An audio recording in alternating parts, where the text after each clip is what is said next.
नमस्कार दोस्तों, आप सभी का स्वागत है हमारे YouTube चैनल पे। आज हम सॉल्यूशन पढ़ेंगे। सॉल्यूशन के बारे में चर्चा करेंगे। क्लास 12 का चैप्टर है, ठीक है। जो सॉल्यूशन होता है ना बच्चों, वो दो कंपोनेंट से मिलकर बना होता है। एक तो सॉल्वेंट प्लस सॉल्यूट से मिलकर बना होता है। जो सॉल्वेंट होता है वो मेजर क्वांटिटी के अंदर प्रेजेंट होता है, ठीक है।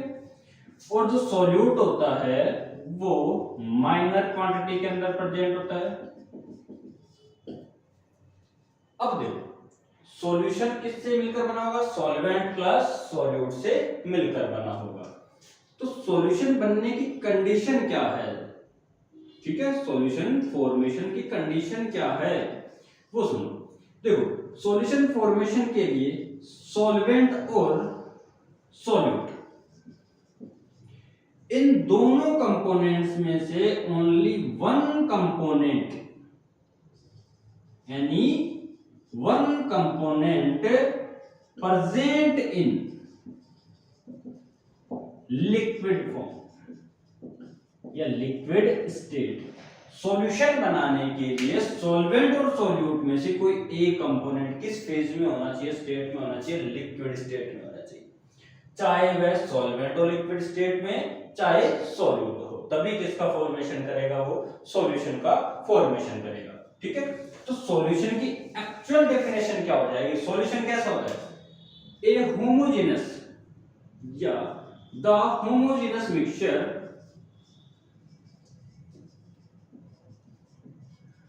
क्या होगा? The homogeneous mixture of two or more component, two और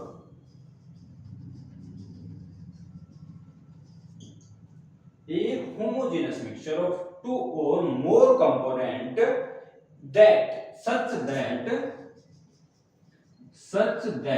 at least one component present in liquid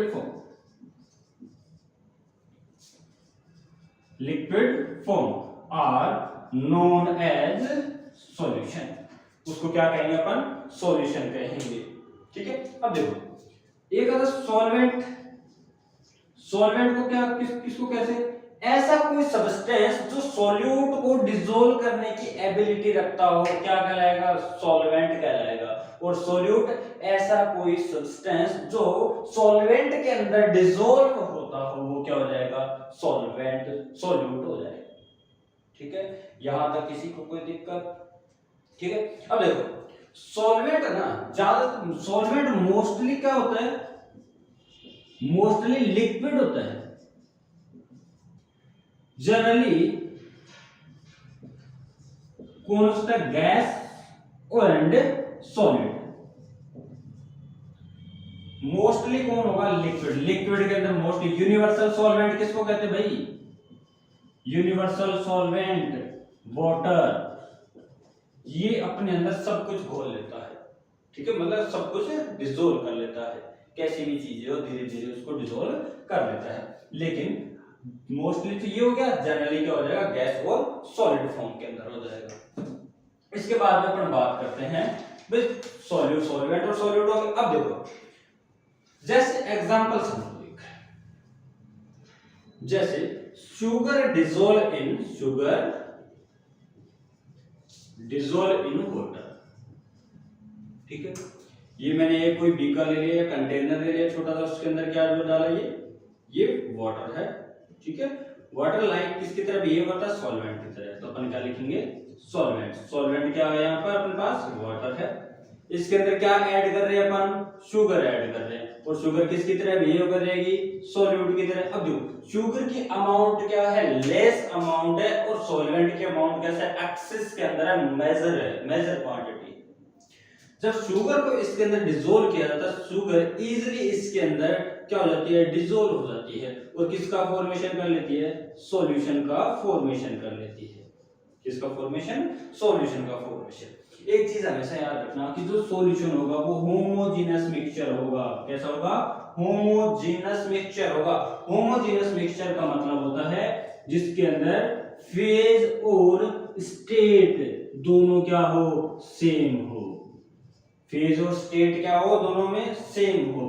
अब हेट्रोजेनस सॉल्यूशन के अंदर क्या हो जाएगा? हेट्रोजेनस। हेट्रोजेनस के अंदर फेज और स्टेट दोनों क्या होती है? Are different. कैसी होती है? डिफरेंट होती है। कौन किसमें? हेट्रोजेनस के अंदर फेज और स्टेट दोनों क्या होती है? डिफरेंट होती है। जैसे मान लो एक एग्जांपल लेकर देखो, अगर से मान लो इस वाटर के सॉल्वेंट की तरह यूज किया है मैंने, अगर इस वाटर के अंदर मैं ऑयल सॉल्यूट की तरह ऐड कर दूं, किसको? ऑयल को इसके अंदर सॉल्यूट की तरह ऐड कर दो तो ऑयल की एक फिल्म बन जाएगी ना इसके सरफेस के ऊपर। ठीक है, अब जब दूर से अपन देखेंगे तो वाटर की लेयर अलग नजर आएगी अपने को और ऑयल की लेयर क्या होगी? अलग अलग शो होगी। तो इसका मतलब क्या होगा? यहाँ पर स्टेट तो एक ही है दोनों की। स्टेट क्या है? लिक्विड है। क्या है? लिक्विड है। लेकिन फेज कितनी है? यहाँ पर दो फेज बन गए, मतलब दो लेयर बन गई। यहाँ पर वाटर की लेयर अलग नजर आ रही है और ऑयल की लेयर कहाँ? ऊपर की तरफ नजर आ रही है। तो हेट्रोजेनस सॉल्यूशन के अंदर स्टेट और फेज दोनों क्या होती है? डिफरेंट होती है। लेकिन होमोजेनस सॉल्यूशन के अंदर स्टेट और फेज दोनों क्या होती है? सेम होती है। ठीक है, आई होप यहां तक आप लोगों को समझ में आया है। ठीक है, आज का हमारा टॉपिक है expressing the concentration of solution. ठीक है, देखो जब भी अपन कंसंट्रेशन की बात करते हैं, किसकी? Concentration of solution. सॉल्यूशन की कंसंट्रेशन की बात करते हैं तो सॉल्यूशन अपने को पता है दो पार्ट से मिलकर बना होता है। एक तो सॉल्यूट से और दूसरा सॉल्वेंट से।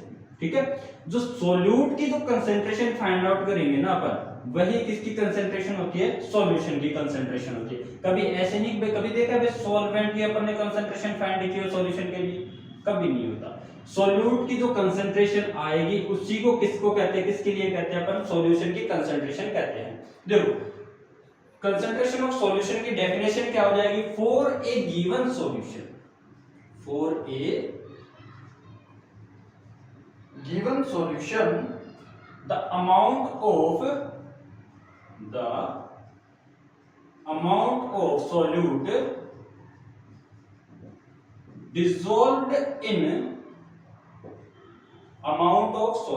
dissolved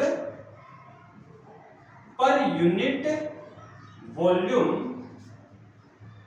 in a solution is known as concentration of solution। ठीक है, कोई भी अपने को सॉल्यूशन गिवन होगा उसके अंदर सॉल्यूट की अमाउंट को मेजर करना ही क्या होती है? किसी सॉल्यूशन की कंसंट्रेशन होती है पर यूनिट वॉल्यूम के अंदर। ठीक है, ये जो कंसंट्रेशन अपन मेजर कर रहे हैं ना, इसके अंदर कुछ टॉपिक्स है, जिसके अंदर पहला टॉपिक आता है mass by mass percent. Mass by mass percentage. ठीक है, इसमें क्या होता है? इसको W बाय W परसेंट से भी रिप्रेजेंट करते हैं, मास बाय मास परसेंट से।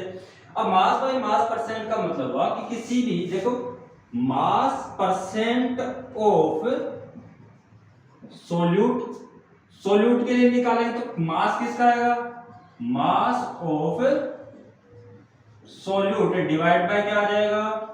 टोटल मास ऑफ सॉल्यूशन और मल्टीप्लाई में क्या आ जाएगा? 100 आ जाएगा। ठीक है, जिस प्रकार से अपन क्या निकालते हैं? परसेंटेज निकालते हैं ना अपने एग्जाम के नंबरों के, उसी प्रकार से मास परसेंट निकाला जाता है। ये तो सॉल्यूट के लिए आ गया। ऐसे अगर मास परसेंट किसके निकालें? मास परसेंट ऑफ सॉल्वेंट के लिए निकालेंगे तो क्या आएगा?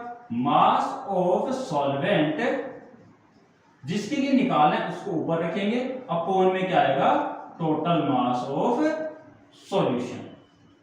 ठीक है, और मल्टीप्लाई क्या हो जाएगा? 1000 हो जाएगा। ठीक है, यहां तक कोई दिक्कत? अब देखो एक एग्जांपल से समझते हैं। एग्जांपल के अंदर क्या हो? देखो मास बाय मास परसेंट है, जिसका मतलब क्या हुआ? यहां पर सोल्यूट होगा वो सॉलिड होगा और सॉल्वेंट क्या होगा? लिक्विड फॉर्म के अंदर होगा। तो क्या बोलेंगे?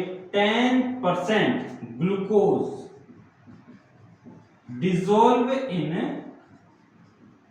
वाटर। अब देखो यहां पर ग्लूकोज एक सॉलिड सब्सटेंस है जो किसकी तरह बिहेव करेगा, सॉल्यूट की तरह बिहेव करेगा, और यहाँ पर अमाउंट में भी क्या है, मिनिमम है। यहाँ पे वाटर क्या इसकी तरह बिहेव करेगा, सॉल्वेंट की तरह। ठीक है, तो वाटर कैसे एक्सिस के अंदर है, तो कहने की जरूरत नहीं, क्योंकि वाटर हमेशा सॉल्वेंट की तरह यूज में लेता था, क्योंकि वाटर क्या होता है, एक यूनिवर्सल सॉल्वेंट होता है। अब देखो अपने को पता है सॉल्यूशन होता है वो दो पार्ट से मिलकर बना, किससे, सोल्यूट से प्लस सॉल्वेंट, इन दोनों से मिलकर बना होता है। तो ओवरऑल सॉल्यूशन कितना है अपने पास में, 100 ग्राम है। ग्राम क्यों लिया, क्योंकि यहाँ पे ग्लूकोज का जो मास है, मास होता है क्योंकि सॉलिड है, सॉलिड का मास होगा, लिक्विड होता क्या होता, उसका वॉल्यूम होता है, और उसको किससे, ml के अंदर रिप्रेजेंट करते हैं। तो मान लिया अपन ने कि टोटल सॉल्यूशन का कितना है, 100 ग्राम क्या है इसका वेट है। अब इसमें पूछा सोल्यूट, सोल्यूट पे क्या दे रखा है, 10% दे रखा है ना, तो 10% का मतलब क्या हुआ, सोल्यूट कितना हुआ, 10 ग्राम प्लस सॉल्वेंट। तो सॉल्वेंट का मास कितना आ जाएगा, तो सॉल्वेंट इक्वल टू क्या आ जाएगा, 100 माइनस 10, तो कितना आ जाएगा, 19 ग्राम क्या आ गया, सॉल्वेंट आ गया, और 10 ग्राम मेरे पास क्या हो गया, ग्लूकोज हो गया। और ग्लूकोज किसकी तरह बिहेव करेगा, सॉल्यूट की तरह। तो यहाँ पर दोनों के दोनों को वेट आ गए, ग्लूकोज का भी वेट आ गया और किसका आ गया, सॉल्वेंट का भी वेट आ गया। ठीक है, अब ऐसे दूसरा आता है volume by volume percent, volume percentage. तो वॉल्यूम परसेंटेज को V/V% से रिप्रेजेंट किया जाता है। तो वॉल्यूम परसेंट में अभी देखो, वॉल्यूम वो परसेंट किसके लिए, वो सॉल्यूट के लिए निकालेंगे और सॉल्वेंट के लिए निकालेंगे। तो क्या लिखेंगे, वॉल्यूम परसेंट ऑफ सॉल्यूट और सॉल्वेंट, एक साथ ही लिख रहा हूं मैं ना, तो क्या आएगा, वॉल्यूम ऑफ सॉल्यूट। अगर जब अपन सॉल्यूट का वॉल्यूम परसेंट निकाल रहे हैं तो ऊपर किसका रखेंगे, वॉल्यूम ऑफ सॉल्यूट लिखेंगे। अगर जब सॉल्वेंट का निकालेंगे तो सॉल्वेंट का लिखेंगे। ठीक है, अपॉन में क्या आ जाएगा, टोटल वॉल्यूम ऑफ सॉल्यूशन, इसका रखेंगे total volume of solution.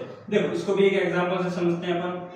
Example में क्या आ जाएगा, 10% एथेनॉल, एथेनॉल नहीं जानते कोई, एथेनॉल डिसॉल्व इन वाटर। ठीक है, अब तो जान गए होंगे, एथेनॉल अल्कोहल जिसको अपन कहते हैं ना, छोटे छोटे तुम लोग, बड़े लोग पैक लगा के रखते हैं ना, वही। अब देखो 10% एथेनॉल है। अब देखो यहाँ पर एथेनॉल क्या है, लिक्विड ही तो होती है। कभी देखा है कि भाई एथेनॉल फेंक के मारूंगा मैं, क्या बोलते हैं, एथेनॉल लिक्विड है। वाटर भी क्या है, यहाँ पर लिक्विड है, तो वाटर किसका काम करेगा, यहाँ पर सॉल्वेंट की तरह है। ठीक है, और एथेनॉल किसकी तरह बिहेव करेगा, सॉल्यूट की तरह। तो इसका मतलब एथेनॉल की क्वांटिटी कम है, वाटर की क्वांटिटी क्या है, ज्यादा है। तो 10% एथेनॉल बोला है, तो इसका मतलब क्या हुआ, 10 ml क्या है, सोल्यूट है मेरे पास, और ओवरऑल सॉल्यूशन कितना है, वो 100 ml ओवरऑल सॉल्यूशन है, जिसमें से 10 ml क्या है मेरे पास में, सोल्यूट है। तो ऑटोमेटिक देखो 90 ml मेरे पास में क्या प्रेजेंट है, वाटर प्रेजेंट है।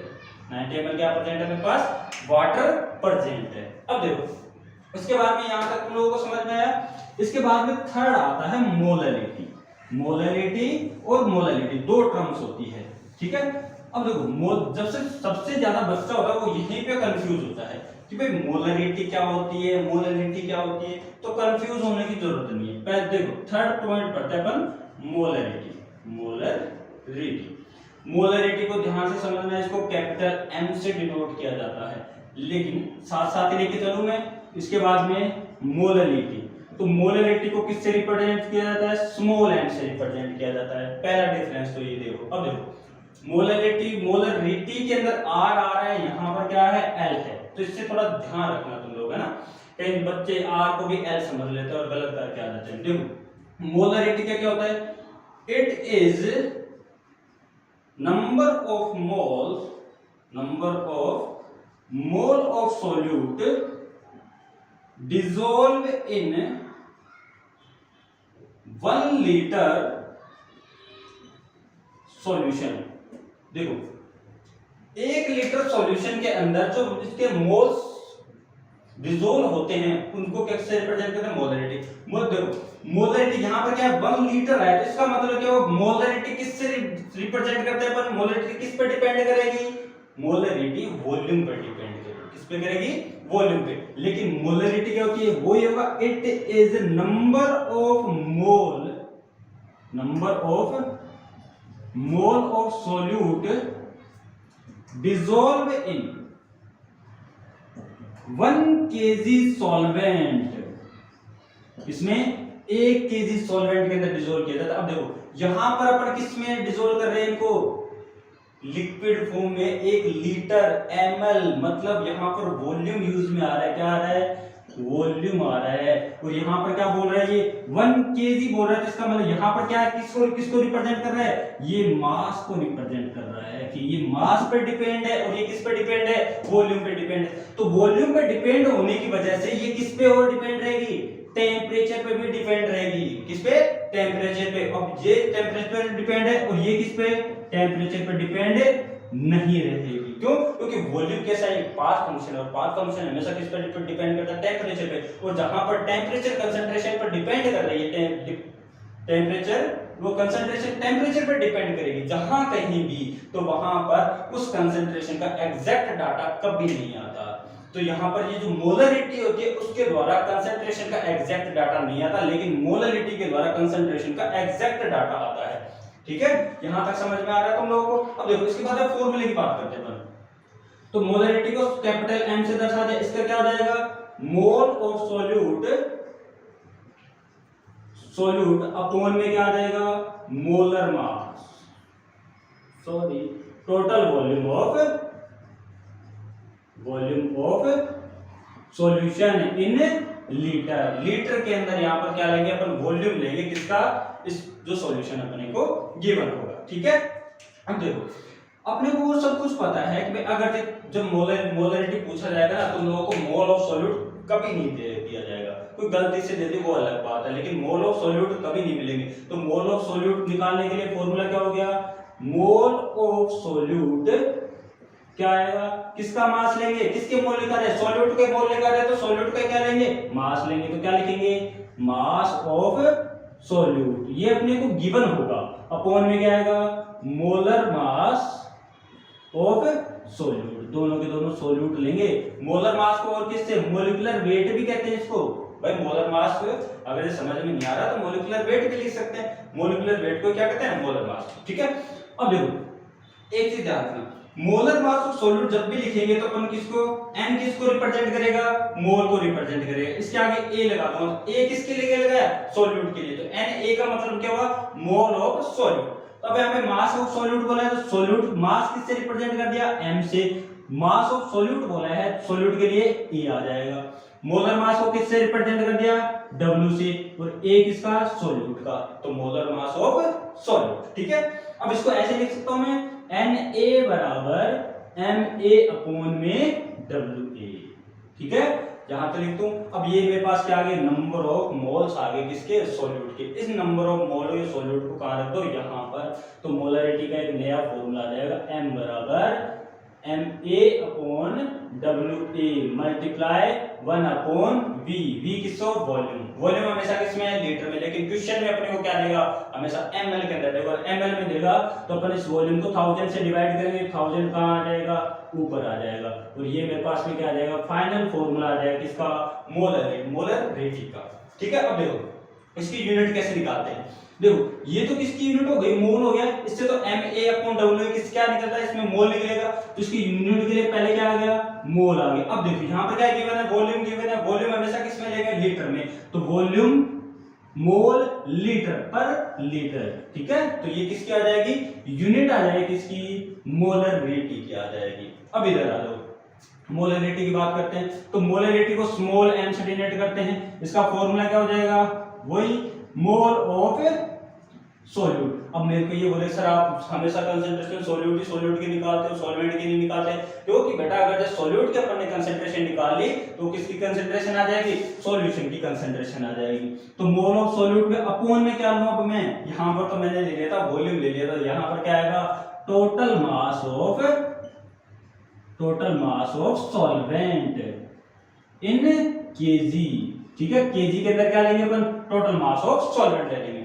ठीक है, अब वही है मोल निकालने किसके, सॉल्यूट के, तो सॉल्यूट के मोल को Na से रिप्रेजेंट करते हैं। मास ऑफ सॉल्वेंट क्या, सॉल्यूट क्या हो जाएगा, Ma upon molar mass of solvent Wa। ठीक है, अब देखो मास ऑफ सॉल्वेंट बोला है, तो मास ऑफ सॉल्वेंट बोला है तो सॉल्वेंट को किससे रिप्रेजेंट करेंगे, Mb से।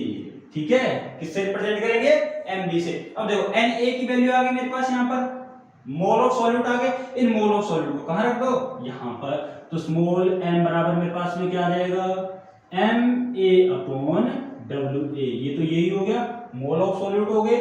ठीक है, मल्टीप्लाई, अब देखो मास ऑफ सॉल्वेंट बचा है तो 1 अपॉन Mb। Mb किसको बताता है, mass of solvent, M mass B solvent. ठीक है, ये किसको बताएगा, सॉल्यूट के लिए। ठीक है, अब देखो मास हमेशा किसमें गिवन होगा, ग्राम में गिवन होगा। ग्राम को केजी में कन्वर्ट करने के लिए इसमें 1000 का डिवाइड देंगे, वो 1000 कहां आ जाएगा, ऊपर आ जाएगा। ठीक है, ये मोलरिटी का फॉर्मूला बन गया। यहां तक कोई दिक्कत किसी को। ठीक है, अब इसकी यूनिट कैसे निकालेंगे, यूनिट निकालने सबसे सिंपल फंडा है, ये किसकी यूनिट, ये क्या है, मोल है, तो क्या लिख दो, मोल। ठीक है, अब ये क्या है, मास है, मास किस में यूज में ले रहे हैं, यहाँ पे अपन केजी में ले रहे हैं, तो मोल पर केजी, ये किसकी यूनिट हो जाएगी, मोलरिटी की यूनिट हो जाएगी।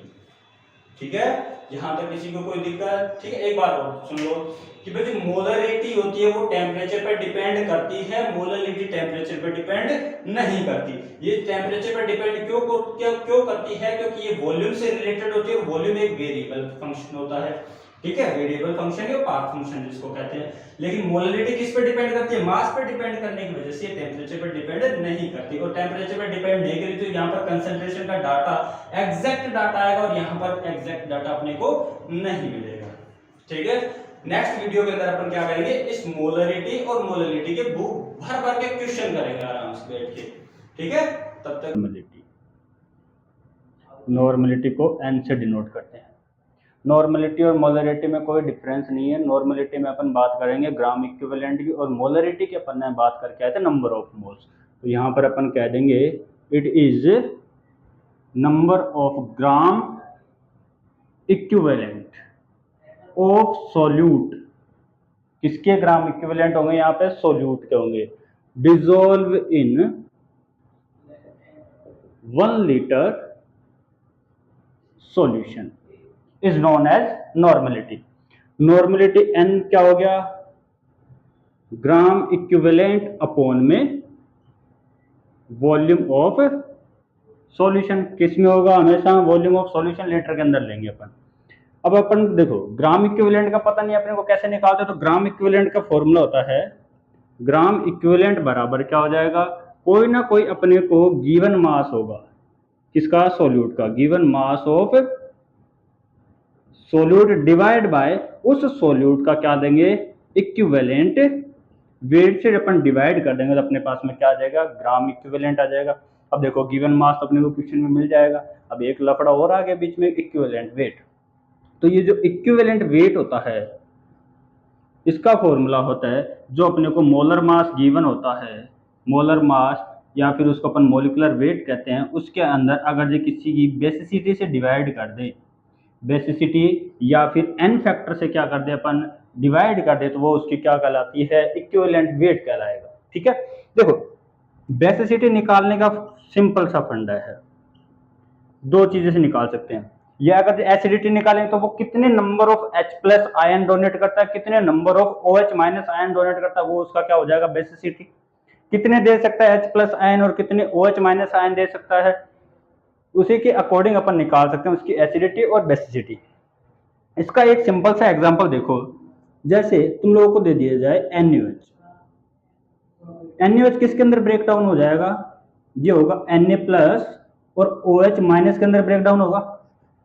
तो यहाँ पर NaOH कितने OH आयन रिलीज कर रहा है, तो यहाँ पर 1 OH आयन क्या कर रहा है, NaOH सॉल्यूशन के अंदर रिलीज कर रहा है। इसका मतलब यहाँ पर इसकी बेसिसिटी कितनी होगी, NaOH की 1 होगी। ठीक है, अगर जो ऐसे अपने कोई H2SO4 दे दे, एसिड दे दे, तो ये H2SO4 कितने H+ रिलीज करता है, 2 H+ रिलीज करेगा प्लस SO4 - 2 हो जाएगा। अब 2 H+ रिलीज कर रहा है तो इसकी बेसिसिटी कितनी हो जाएगी, बेसिसिटी हो जाएगी इसकी 2, या फिर अपन इसको एसिडिटी भी ले सकते हैं। कई बार क्या होता है कि अपने कंफ्यूजन ये हो जाता है कि कई बार क्या देता है, सॉल्ट की दे देता है, जैसे Na2CO3 दे सकता है, Na2CO3 दे दिया। अब इसको ना तो ये एसिड में कंसीडर कर, अचानक से अपन पहचानेंगे तो भाई ना तो ये H+ दे सकता है ना OH- दे सकता है, तो इसके लिए कैसे करेंगे? तो इसके लिए कॉमन सा फॉर्मूला होता है, सभी को अपन बोल सकते हैं कि भाई कितने number of electron transfer in reaction, भाई किसी भी रिएक्शन के अंदर नंबर ऑफ इलेक्ट्रॉन कितने ट्रांसफर हो रहे हैं। जैसे मान लो H2SO4 वाले, देखो H2SO4 ब्रेक डाउन हो रहा था किसमें, H+ के अंदर 2H+ और SO4-2। तो यहां पर जो हाइड्रोजन है, एक हाइड्रोजन एक इलेक्ट्रॉन रिलीज कर रहा है, तो दो हाइड्रोजन कितने, दो इलेक्ट्रॉन रिलीज कर रहा है। ये जो दो इलेक्ट्रॉन क्या कर रहा है, ये तो रिलीज कर रहा है, और ये जो दो इलेक्ट्रॉन है वो गेन कौन कर रहा है, SO4 क्या कर रहा है, गेन कर रहा है। तो इसलिए अपन कह सकते हैं कि यहाँ पर नंबर ऑफ इलेक्ट्रॉन कितने ट्रांसफर हो रहे हैं, दो नंबर ऑफ इलेक्ट्रॉन ट्रांसफर हो रहे हैं, इसलिए इस H2SO4 की बेसिसिटी कितनी हो जाएगी, 2 हो जाएगी। ऐसे Na2CO3 की देखेंगे, Na2CO3 की बात करते हैं तो Na2CO3 में यहां पर इसको ब्रेक डाउन कर लो, Na2CO3 ब्रेक डाउन किसके अंदर हो जाएगा, 2Na प्लस CO3-2 के अंदर ब्रेक डाउन हो जाएगा। तो अब यहां से देखो, एक Na आउटर वैलेंस सेल के अंदर एक सिंगल इलेक्ट्रॉन होता है Na के, तो एक सिंगल इलेक्ट्रॉन एक इलेक्ट्रॉन लूज कर सकता है, तो एक Na एक इलेक्ट्रॉन लूज करेगा, दो Na कितने कर देंगे, दो इलेक्ट्रॉन लूज करेंगे। ये दोनों के दोनों इलेक्ट्रॉन कौन एक्सेप्ट कर लेगा, CO3 गेन करेगा। तो इसका मतलब कितने इलेक्ट्रॉन ट्रांसफर हो रहा है, 2 इलेक्ट्रॉन। तो यहां पर इसकी बेसिसिटी कितनी हो जाएगी, 2 हो जाएगी। ठीक है, समझ में आया कि भाई एसिडिटी और बेसिसिटी किससे कैसे कैलकुलेट करेंगे अपन। बेसिसिटी से, बेसिसिटी जैसे आ गई, बेसिसिटी का डिवाइड कर दो किसमें, मोलिकुलर वेट को डिवाइड कर दो बेसिसिटी से, तो क्या आ जाएगा अपने पास में, इक्विवेलेंट वेट आ जाएगा। अगर इक्विवेलेंट वेट को डिवाइड कर देंगे किसमें, गिवन मास से डिवाइड कर, गिवन मास को डिवाइड कर देंगे इक्विवेलेंट वेट से, तो अपने पास में क्या आ जाएगा, ग्राम इक्विवेलेंट आ जाएगा। और ग्राम इक्विवेलेंट आ जाएगा तो क्या आ जाएगी, इसकी नॉर्मेलिटी आ जाएगी। ठीक है, लिख लिया होगा यहां तक। अब देखो सबसे बढ़िया क्वेश्चन आता है कि भाई find the equivalent, find the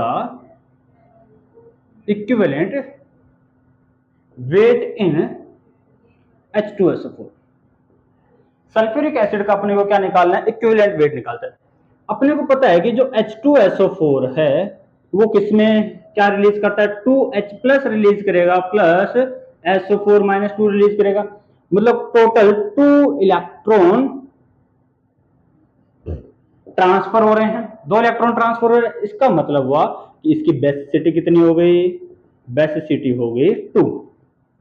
अब अपने को क्या निकालना है, इक्विवेलेंट वेट निकालना है। तो इक्विवेलेंट वेट का फॉर्मूला क्या था, मोलर मास अपॉन में क्या आ जाएगा, उसकी बेसिसिटी, ये इसका फॉर्मूला था। अब देखो मोलर मास कितने अपने पास में, H2SO4 का निकालना नहीं आता तो निकालना सिखा देते हैं। देखो H2SO4, हाइड्रोजन का एटॉमिक मास कितना हो गया 1, कितने नंबर ऑफ हाइड्रोजन 2 है तो मल्टीप्लाई 2, प्लस सल्फर का कितना हो गया 32 हो गया, ऑक्सीजन का कितना होता है 16 होता है, नंबर में कितने हैं ऑक्सीजन 4, तो मल्टीप्लाई 4 कर दो। इनको जब तुम लोग कैलकुलेट करेंगे तो कितना आएगा 98 आएगा। ये क्या आ जाएगा, इसका मोलिकुलर वेट या फिर मोलर मास आ जाएगा किसका, H2SO4 का। इस मोलर मास के अंदर 98 के अंदर डिवाइड दे दो, बेसिसिटी कितनी है, ये 2 आई है, तो 49। ये क्या आ रहा है मेरे पास में, इक्विवेलेंट वेट आ रहा है किसका, H2SO4 का। ठीक है, इस प्रकार से अपन इसको कैलकुलेट कर सकते हैं। एक नेक्स्ट क्वेश्चन और देखो, अगर कैल्शियम कार्बोनेट का अपने को गिवन हो CaCO3, अगर ये तुमसे पूछे CaCO3 का इक्विवेलेंट वेट कैलकुलेट कीजिए तो कैसे करेंगे, तो वही फॉर्मूला आएगा, भाई कैल्शियम कार्बोनेट को ब्रेक डाउन कर दो, तो CaCO3 को ब्रेक डाउन कर दो, हीट करोगे तो किसमें टूटेगा, Ca+2 में मान लो टूटा, और ये किसमें टूटा, CO2 के अंदर टूटा। ठीक है, बैलेंस CO3-2 के अंदर टूटा। अब इस रिएक्शन को बैलेंस करने की तो जरूरत है नहीं। तो देखो यहां पर कितने इलेक्ट्रॉन ट्रांसफर है, 2 इलेक्ट्रॉन लूज कर रहा है, और ये 2 इलेक्ट्रॉन क्या कर रहा है, गेन कर रहा है। तो यहां पर CaCO3 की बेसिसिटी कितनी हो गई, 2 हो गई। ठीक है, वही है, CaCO3 का जो मोलिकुलर मास है वो कितना हो जाएगा, यहाँ पर कैल्शियम का कितना हो गया 14 हो गया, प्लस कार्बन का 12 हो गया, ऑक्सीजन का 16 इंटू 3 कर दो। इन सभी को ऐड करेंगे तो कितना आएगा, इन सभी को ऐड करने पर 100 आएगा। अगर ये इक्विवेलेंट वेट निकालना है तो इक्विवेलेंट वेट का अपन ने फॉर्मूला पढ़ा है कि भाई मोलिकुलर मास या मोलर मास के अंदर डिवाइड दे दो किसका, बेसिसिटी का। तो बेसिसिटी कितनी है 2, तो इसका कितना आ जाएगा 50, ये 50 क्या आ जाएगा इसका ग्राम, वो इक्विवेलेंट वेट आ जाएगा। जैसे इक्विवेलेंट वेट आएगा तो अपन किससे कर लेंगे इसको, ठीक है। I hope you are understood relation between molarity and mole fraction, ठीक है। मोलरिटी निकालेंगे तो अपन सॉल्यूट की कैलकुलेट करेंगे, मोल फ्रैक्शन तो अपन सॉल्यूट और सॉल्वेंट दोनों के लिए कैलकुलेट करते हैं, ठीक है। अपन बोलेंगे कि मास ऑफ सॉल्यूशन, क्या कहते हैं, मास ऑफ सॉल्यूशन। जो सॉल्यूशन का जो मास होगा वो किस पे डिपेंड करेगा, वो मास होगा सॉल्वेंट का मास प्लस सॉल्यूट का मास, ठीक है, दोनों पे डिपेंड करेगा। ये तो टोटल मास आ गया किसका, सॉल्यूशन का। अपने को क्या चाहिए, क्या दिया हुआ, मोलरिटी के अंदर रिलेशनशिप चाहिए। तो मोलरिटी में अपने को रिलेशनशिप निकालने के लिए अपने को वॉल्यूम की रिक्वायरमेंट होगी, क्योंकि मोलरिटी होती है वो किस पे डिपेंड करती है, वॉल्यूम पे डिपेंड करे। अगर किसी भी सॉल्यूशन का जितना ज़्यादा डाइल्यूशन करते जाएंगे तो मोलरिटी की क्या हो जाएगी, डिक्रीज होगी। क्यों डिक्रीज होगी, क्योंकि मोलरिटी होती है वो इन्वर्सली प्रोपोर्शनल होती है वॉल्यूम के। जितना ज़्यादा वॉल्यूम का एक्सपेंड होता जाएगा मोलरिटी क्या होगी उतनी ही उसकी कम होती जाएगी, ठीक है। ये चीज़ अब देखो, अपन कह सकते हैं कि बट डेंसिटी, अपन बोलते हैं कि जो डेंसिटी होती है वो क्या होती है, equal to mass upon volume. यही तो कहते हैं mass of solution upon volume of solution, ये हो गया। अब अपने को वॉल्यूम निकालना है तो अपन क्या करेंगे, वॉल्यूम बराबर मास ऑफ सॉल्यूशन अपॉन में क्या आ जाएगी, इसकी डेंसिटी आ जाएगी, ठीक है। अब इससे वॉल्यूम निकालो तो वॉल्यूम बराबर क्या हो जाएगा, मास कितना है Na प्लस Mb अपॉन में डेंसिटी D। ये अपने पास में क्या आ गया, वॉल्यूम आ गया किसका, सॉल्यूशन का, ठीक है। और अपने को पता है मोलरिटी का फॉर्मूला क्या है, मोलरिटी इक्वल टू क्या हो गए, number of mole of solute multiply 1000 upon में वॉल्यूम, यही है। अब इस वॉल्यूम की वैल्यू क्या रख दो, यहाँ पर पुट कर दो तो क्या आ जाएगा अपने पास में, number of mole of solute, solute के मोल किससे, Nb से, ठीक है, अपॉन में मल्टीप्लाई 1000, अपॉन में किसकी वैल्यू रख दो, Na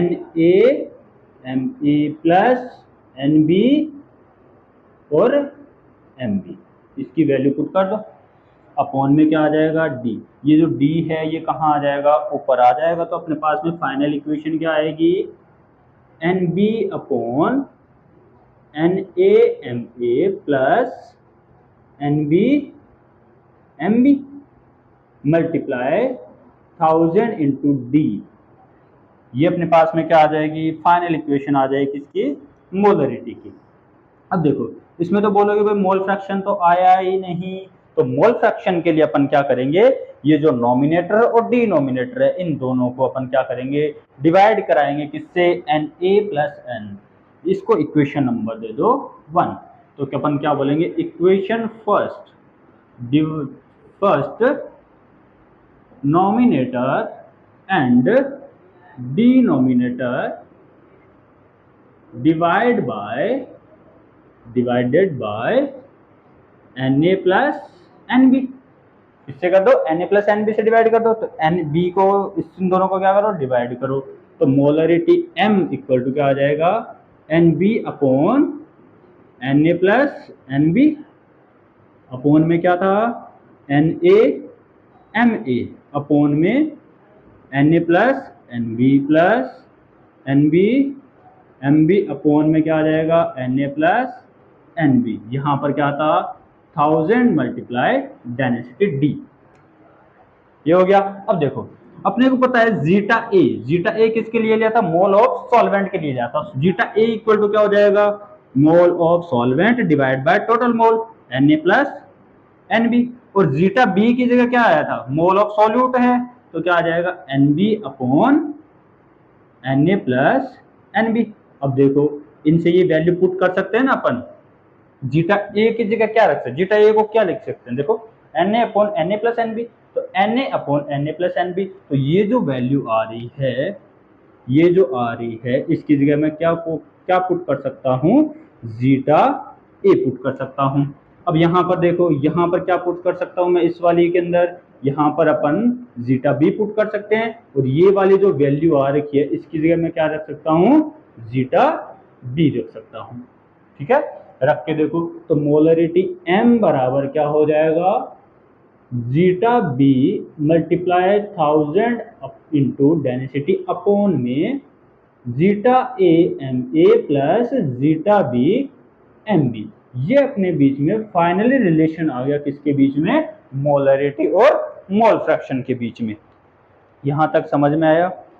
ठीक है, इसके बाद में अपना नेक्स्ट टॉपिक आएगा relation between molarity and mole fraction. अब देखो सिंपल सा है, अभी जो किया है अपन ने मोलरिटी और मोल फ्रैक्शन का, वैसे ही सिंपल आएगा किसके बीच में, मोलरिटी एंड मोल फ्रैक्शन के बीच में। एक चीज हमेशा याद रखना बच्चों कि जो मोलरिटी होती है वो टेम्परेचर पर डिपेंड करती है, लेकिन जो मोलरिटी होती है वो टेम्परेचर पर डिपेंड नहीं करती। क्यों नहीं करती? क्योंकि जो मोलरिटी होती है वो वॉल्यूम से रिलेटेड होती है, और जो मोलरिटी होती है वो मास ऑफ सॉल्वेंट से रिलेटेड होती है, और जो मोलरिटी होगी वो सॉल्यूशन के वॉल्यूम से रिलेटेड होगी। इसलिए अपन जो मोलरिटी होगी वो किस पर डिपेंड करती है, टेम्परेचर पर डिपेंड करती है। जो मोलरिटी से जो एग्जैक्ट कंसंट्रेशन का डाटा आता है वो सही नहीं आता। ठीक है, देखो अपन कहते हैं भाई सॉल्यूशन के दो पोर्शन होते हैं, एक हो गया सॉल्यूट हो गया और एक कौन सा हो गया, सॉल्वेंट हो गया। तो अपन बोलते हैं लेट्स सॉल्यूट क्या लेंगे अपन, बी, और सॉल्वेंट को क्या लिखेंगे अपन, ए लिखेंगे। यहां तक क्लियर है? सही बात है यहां तक। अब देखो अपन ने मोल फ्रैक्शन पढ़े, तो अपन बोलेंगे mole fraction of solvent. Mole fraction को जिससे जीटा से डिनोट करते हैं। अब देखो सॉल्वेंट आया तो सॉल्वेंट के लिए क्या, ए यूज करेंगे अपन, तो यहाँ पर मोल्स आएंगे, ऊपर किसके आएंगे, मोल आएंगे सॉल्यूट के, तो mole of solute solvent divide by क्या आ जाएगा, टोटल मोल। टोटल मोल क्या हो गया, Na प्लस Nb। एक तो ये हो रहा है। दूसरा मोल फ्रैक्शन ऑफ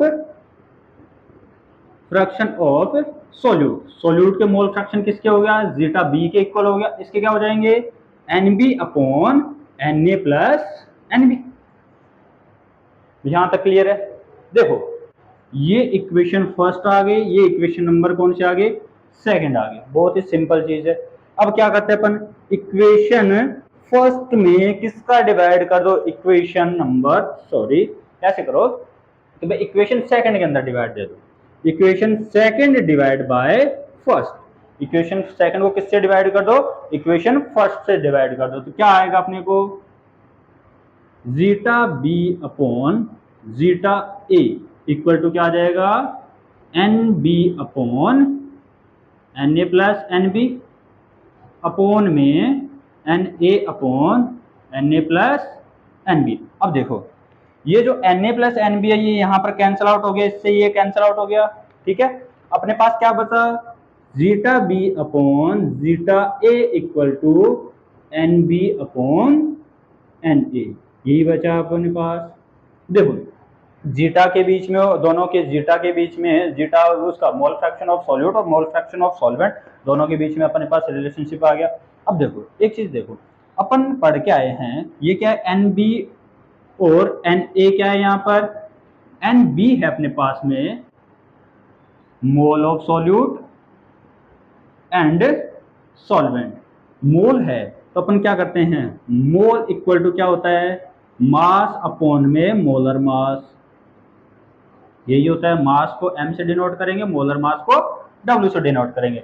यहां तक क्लियर है? अब देखो क्या पूछा, mole of solute, mole of solute Nb equal to क्या हो जाएगा, अपन लिखते हैं मास ऑफ सॉल्यूट, तो मास ऑफ सॉल्यूट क्या हो गया, Mb अपॉन में मोलर मास ऑफ सॉल्यूट, ये Wb। Nb की जगह अपन ये पुट कर सकते हैं, तो Na की जगह क्या पुट कर सकते हैं अपन, मास ऑफ सॉल्वेंट अपॉन में मोलर मास ऑफ सॉल्वेंट, ये वैल्यू आ गई। अब इन दोनों वैल्यू को Na और Nb की वैल्यू को यहां पर पुट कर देते हैं, तो अपने पास में क्या आएगा, zeta B upon zeta A equal to क्या आ जाएगा, Mb अपॉन Wb मल्टीप्लाई